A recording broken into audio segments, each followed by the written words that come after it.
Hello, my dears. എല്ലാവർക്കും നമസ്കാരം. So നമുക്ക് എല്ലാവർക്കും അറിയാം നമ്മൾ സബ് എഞ്ചിനീയറിൻ്റെ എക്സാമിന് വേണ്ടിയുള്ള വളരെ കഠിനമായിട്ടുള്ള പ്രിപ്പറേഷനാണ് എല്ലാവരും എന്ന് എനിക്കറിയാം. സോ നമ്മൾ ഓൾറെഡി അതിൻ്റെ ക്രാഷ് കോഴ്സ് നമ്മൾ ലോഞ്ച് ചെയ്തിട്ടുണ്ട്. നമ്മുടെ ടെസ്ല ആപ്പിലൂടെ നിങ്ങൾക്കത് ലഭ്യമാവും. ഇൻസ്റ്റാൾമെൻറ്റ് ഫീച്ചറോടുകൂടി തന്നെയാണ് നമ്മുടെ ഫീസും മറ്റു കാര്യങ്ങളെല്ലാം തീരുമാനിച്ചിരിക്കുന്നത്. അപ്പോൾ നിങ്ങൾക്ക് അതിന് ആപ്പിൽ ജോയിൻ ചെയ്യാനും ക്രാഷ് കോഴ്സ് ജോയിൻ ചെയ്യാനൊക്കെ താല്പര്യമുണ്ടെങ്കിൽ നിങ്ങൾ എന്നെ കോൺടാക്റ്റ് ചെയ്യുക. എൻ്റെ നമ്പറിൽ നിങ്ങൾ കോൺടാക്റ്റ് ചെയ്യുക. നമ്പർ എല്ലാവർക്കും അറിയുന്നു വിചാരിക്കുന്നു. And this is my number 8075111798. അപ്പോൾ ഈ ഒരു നമ്പറിൽ നിങ്ങൾക്ക് വാട്സപ്പ് ചെയ്യാം, അല്ലെങ്കിൽ കോൾ ചെയ്യാം, ഡയറക്റ്റായിട്ട് കോൾ ചെയ്യാം. നമ്മുടെ കോഴ്സിൻ്റെ മറ്റു കാര്യങ്ങളും ഡീറ്റെയിൽസ് എല്ലാം ഞാൻ പറയുന്നതായിരിക്കും. അപ്പോൾ നമുക്കറിയാം നമ്മുടെ ഈ പ്രിപ്പറേഷൻ്റെ സമയത്ത് വളരെ ഇമ്പോർട്ടൻ്റ് ആയിട്ടുള്ളൊരു കാര്യം എന്ന് പറയുന്നതാണ് നമ്മുടെ PYQസിൽ കൂടെ നമ്മൾ കടന്നു പോകുമെന്ന് പറയുന്നത് അല്ലേ.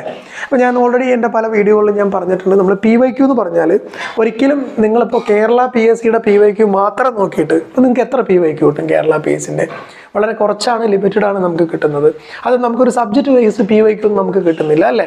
അതെല്ലാം ഒരു 100 മാർക്കിൻ്റെ ഒരു ക്വസ്റ്റ്യൻ പേപ്പർ എടുത്തു കഴിഞ്ഞാൽ അതിൽ പല പല ഭാഗങ്ങളിലായിട്ടായിരിക്കും PYQ കിടക്കുന്നത്. അത് മാത്രം വർക്കൗട്ട് ചെയ്ത് പോയിട്ട് ഒരു കാര്യമില്ല. പക്ഷേ നമുക്ക് സിലബസ് കഴിയാതെ 100 മാർക്കിൻ്റെ ടെസ്റ്റുകളൊന്നും ചെയ്യാനും സാധിക്കില്ല.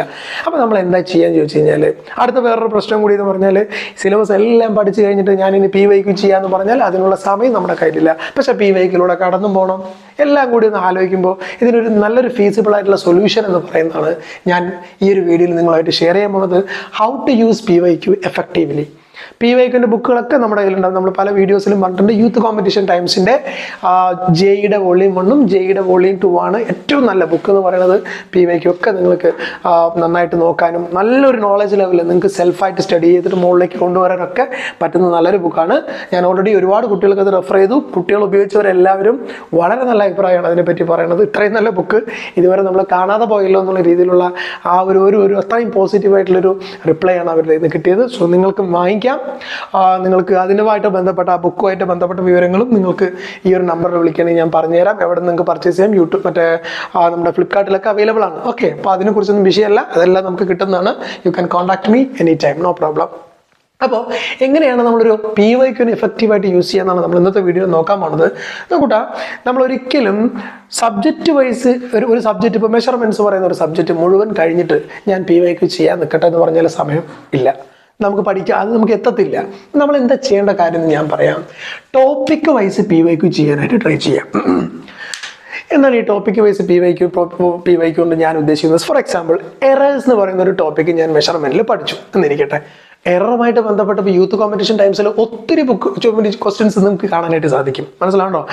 സ്റ്റാറ്റിക് എറർ, അതുപോലെ ലിമിറ്റിംഗ് എറർ, അതുമായിട്ടുള്ള പ്രോബ്ലംസ്, അതുപോലെ തന്നെ റെസിസ്റ്റൻസുകൾ അല്ലേ. റെസിസ്റ്റൻസുകൾ നമുക്കറിയാം, പെർസെൻറ്റേജിൽ നമുക്ക് എററുകൾ തരികയാണെങ്കിൽ അതിനെങ്ങനെ ഡീൽ ചെയ്യണം. മാഗ്നിറ്റ്യൂഡിൽ എററുകൾ തരികയാണെങ്കിൽ അതിനെ ഡിവിഷൻ മൾട്ടിപ്ലിക്കേഷനിലൊക്കെ വരുമ്പോൾ എങ്ങനെയാണ് അത് മാറുക എന്നുള്ള കാര്യങ്ങളെല്ലാം നമ്മൾ ഡീറ്റെയിൽ ആയിട്ട് ക്ലാസ്സിൽ എടുത്തിട്ടുണ്ട്. അതെല്ലാം നമുക്ക് ആ ക്ലാസ്സിൽ എടുത്തിരുന്ന് വൃത്തിയായിട്ട് പഠിച്ചവർക്കാണെങ്കിൽ അത് ഈസി ആയിട്ട് ചെയ്യാൻ കിട്ടും. എനിവേ, സോ അങ്ങനെ ഓരോ ടോപ്പിക്ക് നമ്മൾ കഴിയുന്ന സമയത്ത് നമ്മുടെ ബുക്ക് എടുക്കുക, ആ ടോപ്പിക്കുമായിട്ട് ബന്ധപ്പെട്ട വേഗം PYQ വട്ടം തപ്പി എടുക്കുക, അത് ചെയ്ത് പഠിക്കുക. ആ ടോപ്പിക്ക് പക്കയായിട്ട് മാറ്റി വയ്ക്കുക. കാണിച്ചല്ലോ. അപ്പം നിങ്ങൾ ഇന്നൊരു ടോപ്പിക്ക് പഠിക്കുന്നില്ല, നിങ്ങൾ 3 ടോപ്പിക്ക് പഠിക്കുന്നു. ആ 3 ടോപ്പിക്കുമായിട്ട് ബന്ധപ്പെട്ട PYQ ഒന്ന് ചെയ്യാൻ ശ്രമിക്കണം, തീർച്ചയായിട്ടും ശ്രമിക്കണം. സോ അതാണ് ഫസ്റ്റ് മെത്തേഡ് എന്ന് പറയുന്നത്. ടോപ്പിക് വൈസ് PYQയിലോട്ട് നിങ്ങൾ സ്വിച്ച് ചെയ്യണം. കാരണം ഇനി സമയം നമ്മുടെ മുമ്പിൽ അധികമില്ല. അതേസമയം ഒരു അസിസ്റ്റന്റ് എഞ്ചിനീയർ പോലെ എക്സാം ഒക്കെ ഇനി വരാൻ പോകുന്നേ ഉള്ളൂ. അതിന് നിങ്ങൾക്ക് പ്രശ്നമേ ഇല്ല. നിങ്ങൾ എത്ര സമയം വേണമെങ്കിലും എടുത്തോ, നോ ഇഷ്യൂ. നിങ്ങൾ ഒരു സബ്ജക്റ്റ് മുഴുവൻ കഴിഞ്ഞിട്ട് വേണമെങ്കിലും നിങ്ങൾക്ക് PYQയിൽ കിടക്കാം. പക്ഷേ ഇപ്പോൾ നമ്മുടെ കയ്യിൽ സമയമില്ലാത്തതുകൊണ്ട് you please go for this topic wise PYQയിലേക്ക് പോകാനായിട്ട് ശ്രമിക്കുക. അടുത്തത്, don't wait up to syllabus completion. അതാണ് എനിക്ക് ഇമ്പോർട്ടൻ്റ് ആയിട്ടുള്ള പറയുന്നത്. സിലബസ് ഒക്കെ കംപ്ലീറ്റ് ചെയ്തിട്ട് ഞാൻ PYQ ചെയ്യാന്ന് പറഞ്ഞാൽ ഒരിക്കലും സംഭവിക്കാൻ പോണില്ല, ചെയ്യാനും പോണില്ല. ദയവേത് അത് ചെയ്യരുത്. എപ്പോഴും ഈ ടോപ്പിക് വൈസ് PYQ തന്നെ സ്റ്റിക്ക് ഔട്ട് ചെയ്യാനായിട്ട് ശ്രമിക്കണം പ്ലീസ്. അടുത്തത്, വീക്ക്ലി റിവിഷൻ. നമ്മളിങ്ങനെ വെറുതെ ഈ PYQ ചെയ്തിട്ട് പോയാൽ മാത്രം പോരാ. നമുക്ക് എന്ത് ചെയ്യണം? വീക്ക്ലി നമ്മൾ റിവൈസ് ചെയ്യണം അല്ലേ. നമ്മൾ പഠിച്ച കാര്യങ്ങൾ കറക്റ്റായിട്ട് ഓർത്തെടുക്കാൻ. കാരണം നമുക്ക് ഇതെല്ലാം കഴിഞ്ഞിട്ട് റിവിഷനും സമയമില്ല. അപ്പോൾ റിവിഷൻ എപ്പോഴാണ് ചെയ്യുന്നത്? ഓരോ വീക്കിലും റിവിഷൻ ചെയ്യുക. മൺഡേ ടു സാറ്റർഡേ വരെ നിങ്ങൾ ബാക്കിയുള്ള കാര്യങ്ങൾ പഠിക്കുക. നമ്മുടെ ക്ലാസ്, നമ്മുടെ കോഴ്സും എല്ലാം അങ്ങനെയാണ് നമ്മൾ അറേഞ്ച് ചെയ്തിരിക്കുന്നത്. മൺഡേ ടു സാറ്റർഡേ വരെ നമുക്ക് ക്ലാസ് ഉണ്ടാവും. അതുപോലെ തന്നെ അതുമായിട്ട് ബന്ധപ്പെട്ട നോട്ട്സും മറ്റു കാര്യങ്ങളൊക്കെ പ്രൊവൈഡ് ചെയ്യുന്നുണ്ട്. സൺഡേ ഒരു ദിവസം ലീവാണ്. ആ ദിവസം ലീവ് ഞാൻ എൻ്റെ കുട്ടികളോട് പറയുന്നത് നിങ്ങൾ റിവിഷൻ ചെയ്യുക. മൺഡേ ടു സാറ്റർഡേ വരെ പഠിച്ച കാര്യങ്ങൾ റിവിഷൻ നിർബന്ധമാണ് റിവിഷൻ ചെയ്യണത്. റിവിഷൻ ചെയ്യാതിരിക്കരുത് മക്കളെ. നിങ്ങൾക്ക് ഒരിക്കലും എന്താ പറയുക, റിവിഷൻ ചെയ്യാതെ നിങ്ങൾക്ക് ഒരു കോൺഫിഡൻറ്റ്, നിങ്ങളുടെ മൈൻഡിൽ ഒരു കോൺഫിഡൻസ് ബൂസ്റ്റ് ചെയ്യാനായിട്ട് സാധിക്കില്ല പക്ക. So please do revision weekly. അടുത്തത്, നമ്മൾ ഈ PYQലൊക്കെ കടന്നു പോകുന്ന സമയത്ത് നമുക്ക് പല പല കാര്യങ്ങൾ നമുക്ക് പുതുതായിട്ട് പഠിക്കാൻ പറ്റും. ചിലപ്പോൾ നമ്മുടെ മെത്തേഡിനേക്കാളും ഈസി ആയിട്ടുള്ള മെത്തേഡ് ടെക്സ്റ്റിൽ നമുക്ക് ചിലപ്പോൾ കിട്ടും. ആ PYQ ചെയ്യുമ്പോൾ നമുക്ക് കിട്ടാം. നമ്മൾ പഠിച്ച ഇക്വേഷൻസിനേക്കാളും കുറച്ചുകൂടി ലളിതമായിട്ടുള്ള 1-2 ഇക്വേഷൻസ് നമുക്ക് കിട്ടാം. പുതിയ ചില ഇക്വേഷൻസ് നമുക്ക് കയ്യിൽ വരും. ആ ഇക്വേഷൻസിനെ ഒരു പേപ്പറിൽ ആ ടോപ്പിക്കിൻ്റെ പേര് എഴുതിയിട്ട് അതിൻ്റെ താഴെ നോട്ട് ഡൗൺ ചെയ്യാം. ഫോർ എക്സാമ്പിൾ, എറേഴ്സിനാണ് കുറിച്ച് നമ്മൾ പഠിക്കുന്നെങ്കിൽ എറേഴ്സ് അത് ഒരു പേപ്പറിന് മുകളിൽ താഴെ പുതുതായിട്ട് നിങ്ങൾ കണ്ടെത്തിയ വല്ല ട്രിക്കുകളുണ്ടോ, പുതുതായിട്ട് നിങ്ങൾ ആ ഒരു PYQ ചെയ്യുന്ന സമയത്ത് നിങ്ങൾ ഫീൽ ചെയ്തിട്ടുള്ള എന്തെങ്കിലും പുതിയ കണ്ടന്റ് ഉണ്ടെങ്കിൽ അത് മാത്രം നോട്ട് ചെയ്യുക. അതിനെ ആ എറേഴ്സ് എന്ന് പറയുന്ന നോട്ട് ഉണ്ടല്ലോ, നമ്മുടെ നോർമലി നമ്മുടെ ലെക്ചർ നോട്ട് ഉണ്ടല്ലോ, അതിൻ്റെ കൂടെ അതിനെ കണ്ട് കയറ്റി വയ്ക്കുക. പഠിക്കുന്ന സമയത്ത് ഇതും ചേർത്ത് നമുക്ക് റിവിഷന് പഠിക്കാൻ വേണ്ടിയിട്ടാണത്. മനസ്സിലാണ്ടോ? അപ്പോൾ നമുക്ക് കുറച്ച് സമയം കൊണ്ട് തന്നെ നമുക്ക് ടോപ്പിക് വൈസ് PYQ ചെയ്തു പോകും. വേറൊരു കാര്യം കൂടി പറയാം. നമ്മൾ PYQ ചെയ്യുന്ന സമയത്ത് സപ്പോസ് നിങ്ങളൊരു ടോപ്പിക് എടുക്കുന്ന എറേഴ്സ്, ഒരു 100 ക്വസ്റ്റ്യൻ അതിനകത്ത് കാണാൻ സാധിക്കും. 100ഉം ഇരുന്ന് ചെയ്യരുത് ഒരിക്കലും. നിങ്ങൾ ആദ്യത്തെ ഒരു 30-40 ചെയ്യുമ്പോൾ തന്നെ നിങ്ങളുടെ മനസ്സിൽ നല്ലൊരു ഐഡിയ ലെവൽ ഡെവലപ്പ് ചെയ്യും.